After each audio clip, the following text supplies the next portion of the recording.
예, 좋습니다. 저는 국정원 사건은 4가지라고 생각합니다. 그리고 개그 콘서트 보시나요? 대한민국은 왜 종북, 좌빨, 색깔론으로 몸살을 앓고 있는가?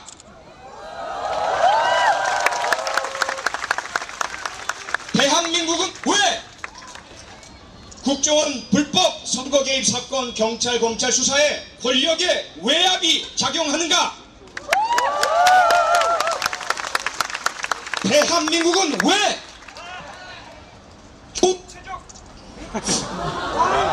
국정원 오셨나요? 총체적 불법 선거라며 시민들이 이렇게 많이 나와 계시는가? 대한민국은 왜 국가정보원이 국가의 기밀을 외부로 유출하는가?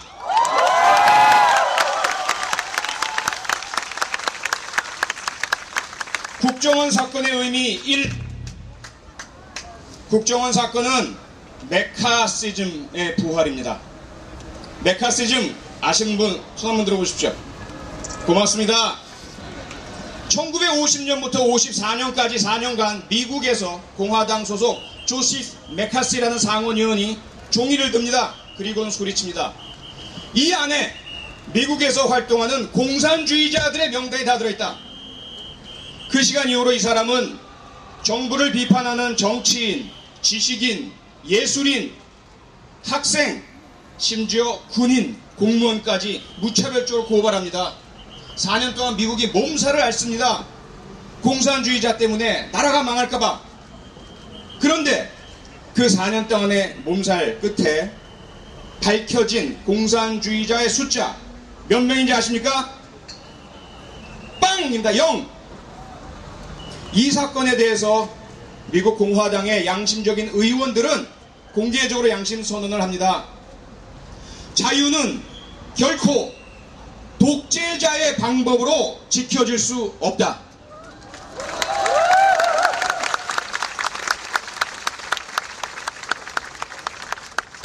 조금 전에 박주인 변호사, 진선미 의원께서 자세하게 설명해 주셨지만 지난 4년여 남짓 원세훈 국정원에서 한 짓은 바로 한국에서의 메카시즘의 부활입니다. 저를 포함한 정부나 대통령에 대해서 조금이라도 쓴소리를 하는 사람은 종북이라고 낙인을 찍습니다.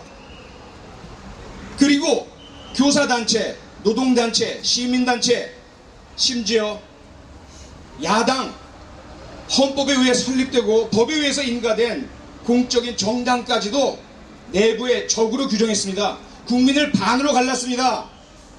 우리 순진하고 순수한 이웃들이, 가족들이 정부에 비판하는 이웃과 가족을 향해서 빨갱이 종북이라고 손가락질하고 인터넷상에서 입에 담지 못할 욕설을 퍼부어대고 있습니다. 국가를 반으로 가르고 이미 남북으로 분단된 것만도 서러운데 대한민국 남쪽에서조차도 종북 좌빨과 수국골통으로 반으로 나뉘어 있습니다. 이것이 다 누구 때문입니까? 박정희!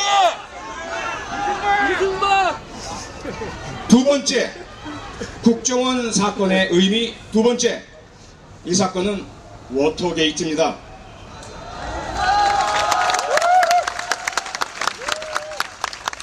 죄송합니다. 아닙니다.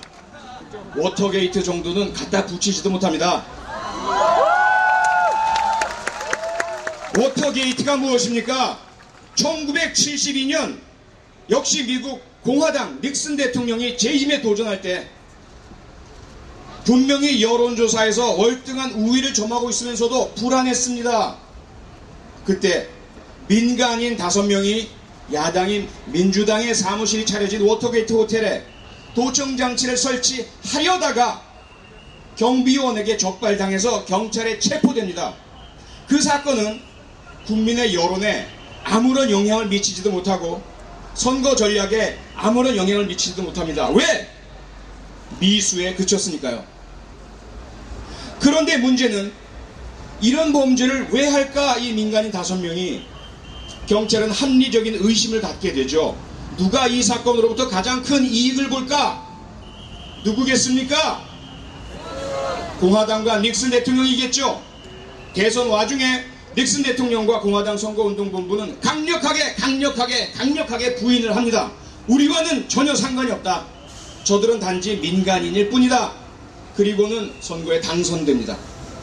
대통령이 됩니다. 그리고 2년여 남짓 지리한 언론의 고발과 경찰의 수사와 그리고 눈에 보이지 않는 권력의 외압이 작용됩니다. 그 중심에는 닉슨 대통령이 있었습니다. 그 도청 장치를 설치하다 걸린 것 때문이 아니라 이후에 거짓말을 하고 경찰과 FBI 수사를 무마하려 했기 때문에 닉슨 대통령은 탄핵 위기에 몰립니다. 공화당 특위위원 16명 중에 7명마저 탄핵에 동의하게 됩니다.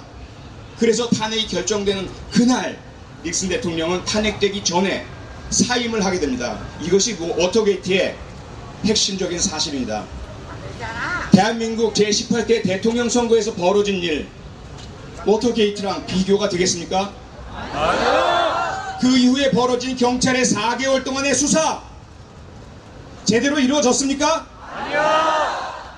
도대체 경찰 수사 중에 무엇을 했습니까? 증거 인멸 말고.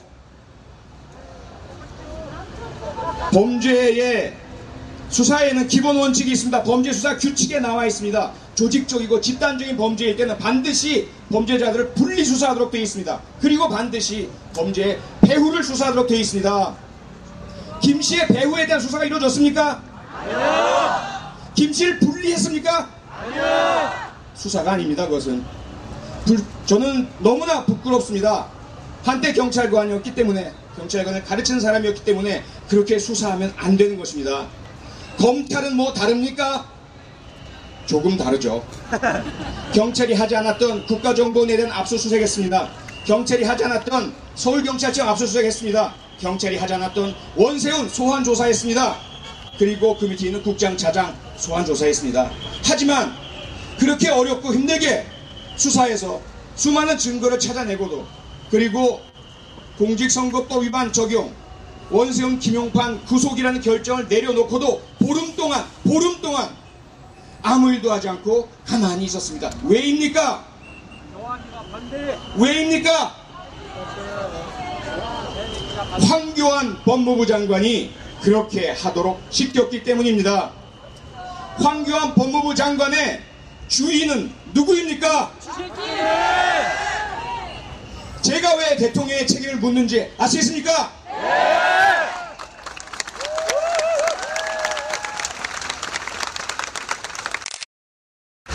여러 번 공개적으로 칼럼도 쓰고 글도 남겼습니다. 박근혜 대통령도 피해자일 수 있다. 박근혜 대통령도 대선 유세 기간 중에 또 TV 토론에서 민주당과 문재인 후보를 성폭력범이나 쓰는 수법을 쓰는 파렴치한으로 내몰고 아무런 근거 없이 허위 사실로 국가정보원을 끌어들여서 여당과 여당 후보에게 흠집을 내고 이익을 보려고 하는 흑색 선전을 하는 그러한 존재들로 비난하면서 책임지라고 했던 그 발언들, 실제로 본인이 그렇게 알아서 했을 수가 있죠. 실제로 밑사람으로부터 잘못 보고를 받아서 그렇게 했을 수가 있죠. 그렇지 않습니까? 네. 그랬다면 어떻게 해야 합니까? 책임져야죠. 그랬다면, 피해자였다면 어떻게 했어야 합니까? 이미 6개월이 흘렀습니다. 6개월 동안 그분이 사과를 했습니까? 아니요. 자신의 발언이 잘못되었음을 인정했습니까? 아니요. 이 사건의 진상이 철저히 밝혀지도록 경찰과 검찰의 엄정한 수사를 촉구했습니까? 아니요. 모든 대통령은 취임 때 선서를 합니다. 헌법 위에 손을 얹고 선서를 합니다. 선서의 내용이 무엇인지 아십니까? 나는 대한민국의 대통령으로서 헌법을 수호하고 국가기관이 엄중하게 직무를 수행함으로써 대한민국의 평화, 국민의 안전을 지키고 보장하겠다. 이것이 선서의 내용입니다. 헌법을 수호하는 노력 하셨습니까? 아니요. 오히려 헌법에 나와 있는 국민의 투표권, 헌법에 나와 있는 엄정한 정의의 발견, 헌법에 나와 있는 우리 국민들의 주권, 민주공화국임, 이런 부분들이 오히려 훼손되지 않았습니까?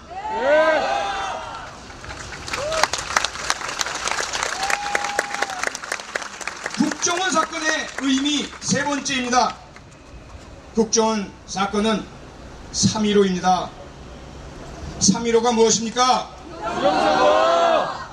이승만 대통령이 자신과 싸우던 야당 후보는 하와이에서 귀국하는 도중에 사망했기 때문에 경쟁자가 없었습니다. 혼자 단독 출마했습니다. 그런데 왜 부정선거를 일으켰을까요? 자신과 함께 나라를 통치할 부통령이 야당 출신이었기 때문에 무수한 어려움을 겪었습니다. 야당 출신 부통령 후보가 되지 않도록 자기를 신처럼 모시는 이기붕이라는 사람이 부통령이 되도록 하기 위해서 조직적이고 전국적인 부정선거를 저지릅니다. 내무부를 동원하고 경찰을 동원하고 조직폭력 깡패들을 동원했습니다. 이에 반대하고 항의하는 학생들과 시민들을 폭력 무력 진압했습니다. 김주열 학생이 마산에서 경찰이 쏜 최루탄을 눈에 직접 맞고 사망했습니다. 3.15는 결국 무엇을 일으켰습니까? 4.19는 대한민국 헌법 전문에 나와 있습니다. 대한민국 헌법 전문에는 대한민국은 3.1운동의 정신을 이어받은 임시정부의 적통을 잇고 4.19 혁명 정신을 이어받은 그런 대한민국이라 하는 내용이 적혀 있습니다. 지난 대통령 선거 당시에 행해진 일들, 3.15 부정선거처럼 길거리에서 공무원이 경찰관이 엉터리 투표함을 만들고 투표함을 찢고 가짜표를 집어넣고 이런 행동은 하지 않았습니다.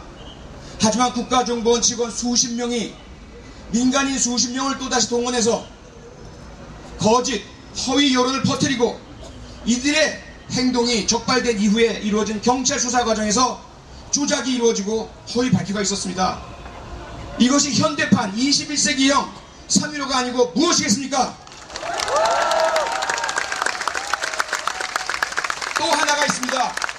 저도 직접 겪었습니다. 12월 11일 그 현장을 목격하고 제가 경찰 범죄수사 관련 전문가로서 의견을 얘기했을 때 수없이 많은 공격이 감행되었습니다.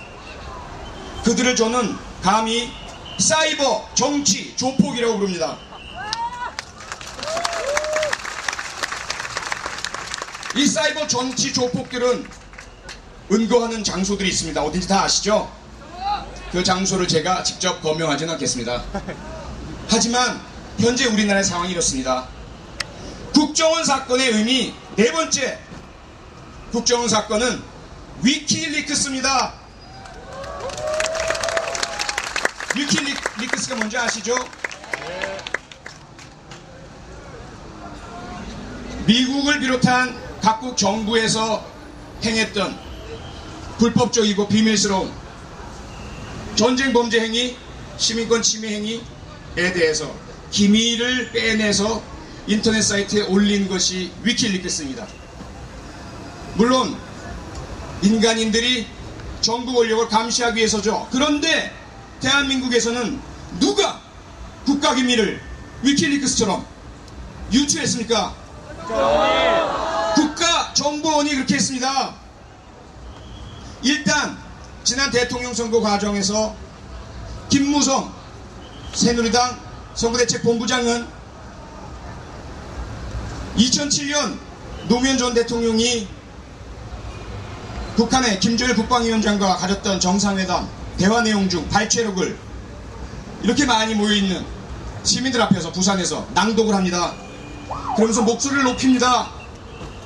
NLL을 포기하고 북한 김정일에게 굴종적인 복종을 하는 이러한 종북 세력들이 집권하면 되겠느냐고 소리를 높입니다. 눈물을 쏟습니다. 선거에 영향을 미쳤겠습니까? 안 미쳤겠습니까? 그러면 그 기밀 자료는 어디에서 나왔겠습니까?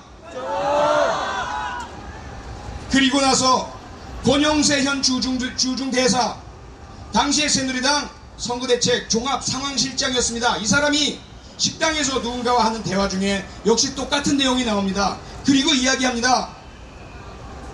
이 정상회담 대화 발췌록의 공개는 비상계획이다. 영어로 컨틴전시 플랜이란 말을 씁니다. 만약에 위험해지면 이걸 깐다.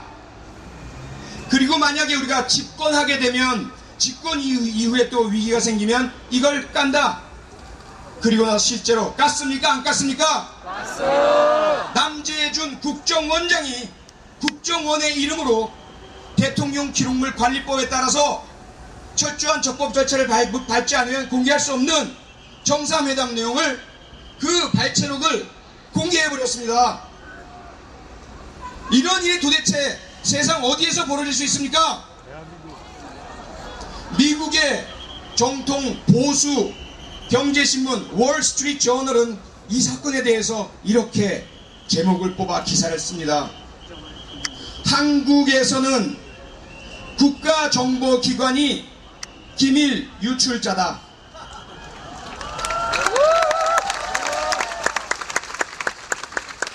너무 부끄럽습니다.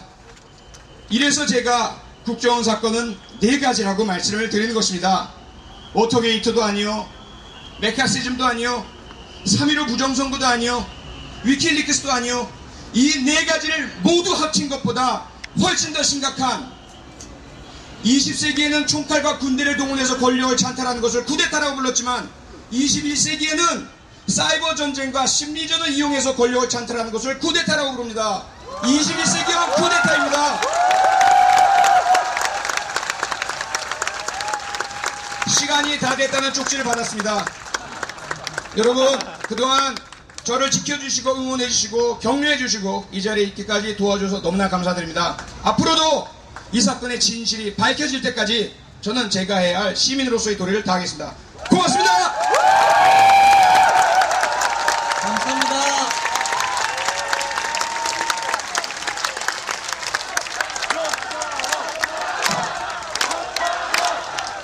네.